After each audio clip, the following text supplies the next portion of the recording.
Hey there guys, Clarice here, and today I'm doing something new. So I'm going to be reviewing the 2023 film, The Sound of Freedom. I was fortunate enough to be reached out by the people behind Sound of Freedom over at Angel Studios to give a sincere and honest review of this film. Because I am partnering with Angel Studios today, you have access to being able to watch this film yourself for free. They have given me an exclusive link for all of my viewers and subscribers. You guys can check it down below, and that will get you exclusive access to see the film for free in theaters. When I chatted with Angel Studios, I asked them, I'm like, well, I mean, if there are things I don't like about the movie, can I talk about those things? And they were like, yes, go for it. What they cared most about is that I be honest and sincere about the movie, and I'm gonna do that. So with that, let's get into it. Now, The Sound of Freedom is a new movie that's starring Jim Caviezel, and it's based on the true story of former government agent Tim Ballard, who embarks on a rescue mission to reunite a young brother and sister who were kidnapped and sold to child traffickers.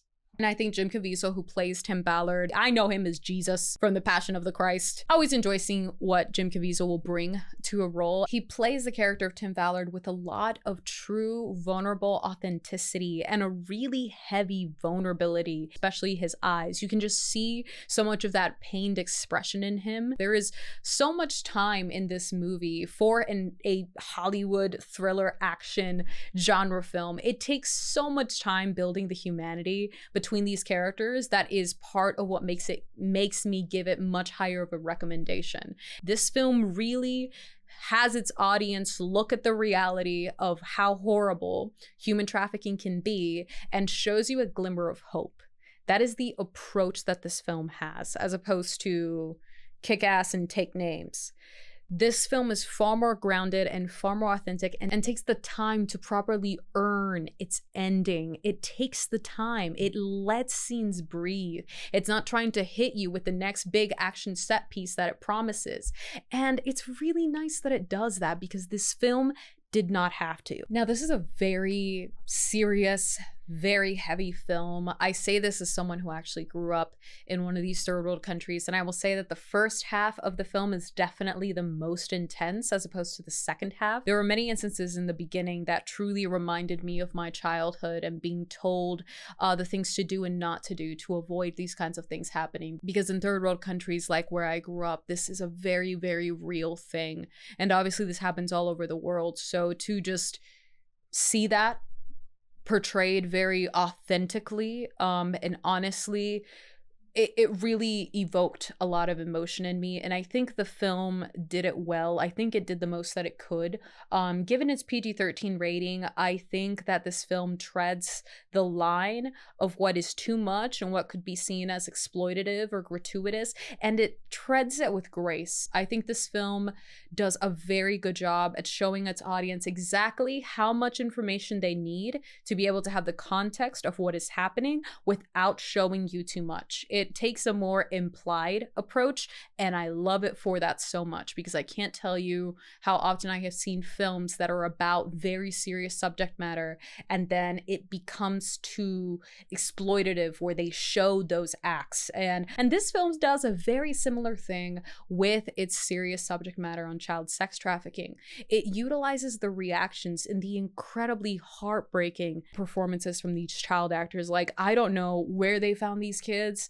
These kids were remarkable. It was truly heartbreaking, but the movie utilizes the reactions of the children. It puts the audience in the perspective of the children, in the perspective of the victims, and then it will change perspective so that you feel the same emotions as the characters from the point of view of the camera. And I commend it because I think that was a very smart choice, and I think it made it for a much more, the word that keeps coming to my mind is palatable, because when you're dealing with heavy subject matter like this, and it's not an R-rated film, there's a lot of kind of lines that you have to tread when it comes to generalized audiences. Because when you hear PG-13, obviously people will know what this film is about, or at least I recommend that you should know. This is a very serious film about child sex trafficking, which is not, it's not a laughing matter. But when you have a PG-13 rating as a film and as a studio that you are trying to get people to watch and distribute and market and all of that, it is very important that you find ways to kind of package your story in a way that isn't going to isolate too many variables or isolate too many potential audience members. So I think it was a smart thing on them to do to really kind of just keep it all implied. I think the film really truly makes up for it far more in its actors and characters and relationships. If this film wanted to be that action-packed thriller, it absolutely would be, but this film grounds itself by the filmmakers, the directors, deciding between the shot composition, the editing, the score. There's so much different nuances and layers to this film, and that is what I think impressed and surprised me the most, because I will say, when it comes to Christian media, and I'll use this to kind of address some of that like discourse that I've heard about this very like rather religious type of film, I say this as speaking as someone who identifies as a Christian. I am not a big fan of Christian media or Christian films in general. I find myself oftentimes very disappointed with them because I find them to be very preachy. It seems as if the people making the movie care more about preaching a message than they care about telling a good story. You no longer have your audience. It's just about the message and getting people to feel a message. And because of that, it's turned me off to a lot of different Christian media because it doesn't feel like there are people actually trying to make a good film. It feels like they're trying to give a good sermon. So when I look at films that have these sorts of like religious backgrounds, whether it's in their production or in their story or anything, I often tend to look at them and try to see it from the perspective of, if I was a person who did not identify with these beliefs, would I feel isolated? I have had many peers and friends who have felt that way from watching Christian media, and I have even left with that bad taste in my mouth from watching them, which is why I was so glad and pleasantly surprised that this film doesn't do that. So and I tell this to you guys, if you have heard any discourse about this being like a crazy Christian message and all this, it's not.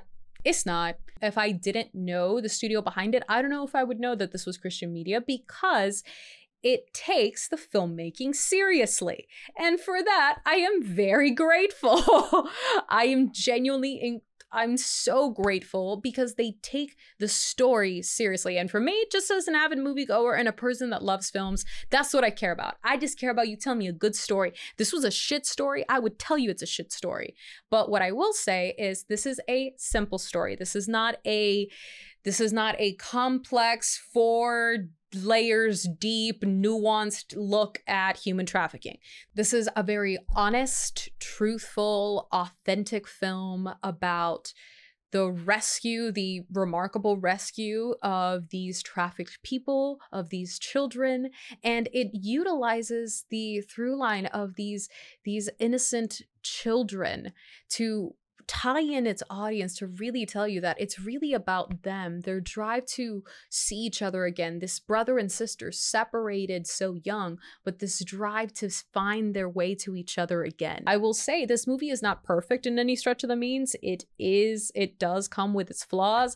I think if anything, it just falls victim to the normal tropes that most Hollywood films fall into. It falls into stereotyping tropes and sometimes some really poor dialogue, but that doesn't happen a significant amount in the film at all, but it does happen. We get a character that is portraying a child predator, and looking at that scene, I genuinely just felt like someone, like the entire wardrobe and costuming and makeup and hair department just said, like, what is the most stereotypical way that media sees as what a child predator looks like? Yes, like, do that. They just gave that guy like everything that says creep. It really gave that almost like mustache twirling villain look. Like they almost just needed like a handlebar mustache because they were the bad guys. I like that the film does compensate with that, with one example of a very charismatic, very beautiful female character, and she is actually one of the main ringleaders. Underground trafficking networks like this can utilize charismatic individuals to gain the trust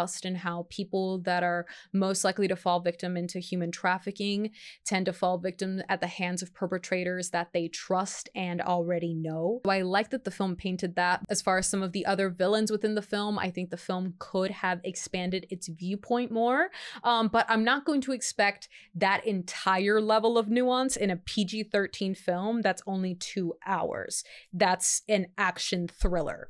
But I understand that because of the genre and the way that this film is marketed, there are certain action set pieces and kind of sequences that the film has to deliver on for its audience to really keep and retain that. So I am not surprised that of some of the criticisms, what I see is just a lacking of nuance in certain areas, in certain portrayals. But I think that comes down to, again, this is a much simpler and simplified story. It's very good versus evil, and that's what you're getting into. And so if any of my viewpoints on this film has incited some curiosity in you to go and check out this movie, I highly recommend you do. I genuinely had, I'm not going to say a good time because it left me with a lot of emotions, but at the end of the day, it did leave me with a sense of hope amidst all of this dread and darkness. And I think that if you are even remotely interested, that you guys should go check it out. I've got the link down below so you guys can check it out for free and go and see it and form your own opinions. And if you guys end up enjoying it or anything, or if you use the link, comment down below and let me know what you think of the film. Do you agree with my points? And if you disagree, that is okay. I just ask that you guys be civil. Please be civil in the comments. Any sort of hateful speech or hateful commentary is going to get blocked on this one, just because I've seen some of the discourse with it. But I say this all to say that all of my commentary here is true and authentic to what I believe and what I saw with this film. And at the end, it was a film that leaves a lasting impact. I've definitely thought about this film since watching it. I am grateful that I saw it. I don't recommend this being a multiple viewing type of experience. I think, if anything, watch it, and then maybe if you're going to show it to someone else, maybe that's when you watch it again. But because it is definitely a heavy one, but I think it is an important one that is absolutely worth it, and I think that you guys will enjoy it if you go check it out. So y'all let me know what you think, and as always, I hope that every single one of you has love, joy, happiness, and is blessed with all of the wonderful things in life. I wish that for every single one of you guys. I hope that you have a great day. I'll see y'all next time. Let me know what you think of reviews. If you want me to review more movies, maybe more current movies I would do reviews on. I'm still going to keep up with my reactions and everything, but I look forward to hearing you guys' comments down below. I wish you all the best. Take care, and I'll see y'all next time. Bye bye.